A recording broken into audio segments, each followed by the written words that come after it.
Welcome to the second hour of This Morning. Here are today's headlines. Local firms are making progress in their development of vaccines and treatments for the novel coronavirus, according to the Central Disaster and Safety Countermeasures headquarters. Genexine started clinical trials for a DNA vaccine in June, and SK Bioscience and Gengun Life Science plan to launch clinical trials within this year. The headquarters also confirmed that in addition to the development of vaccines and treatments, the government has approved 15 cases of clinical trials for drug repurposing. The government is planning to revise regulations that will allow it to demand COVID-19 treatment costs from foreign nationals.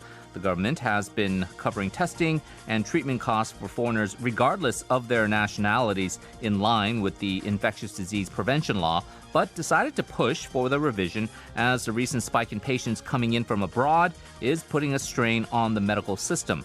According to the planned revision, foreigners who are confirmed with COVID-19 during their 2-week mandatory quarantine and those who fail to follow isolation guidelines will have to bear their own treatment costs. Floor leader of the ruling Democratic Party, Kim Tae-yeon, has expressed hopes to relocate the administrative capital to Sejong City before the next presidential election in 2 years. During a media interview, he said that once political parties agree on the relocation plan, they will be able to find a way to settle the issue of a ruling in 2004 that judged Sejong as an administrative capital as unconstitutional. He mentioned that discussions to establish the National Assembly's Sejong branch have already begun and urged political parties to form a parliamentary consultative body on the country's balanced development.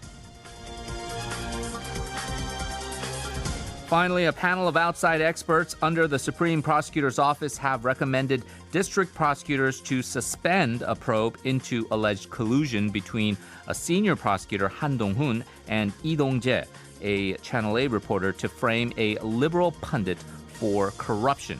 The experts recommended the probe into Han to be halted without his indictment, but that the investigation into Lee should continue and he should be prosecuted. The team leading the probe strongly protested the decision and said it will decide on its next move after a review of the investigation conducted so far and the panel's opinion. You can listen to these headlines once again on our YouTube channel by searching TBS EFM. There you will also get a script of the headlines and subtitles as well. Coming up next, controversy surrounding the possible pullout of the United States forces Korea.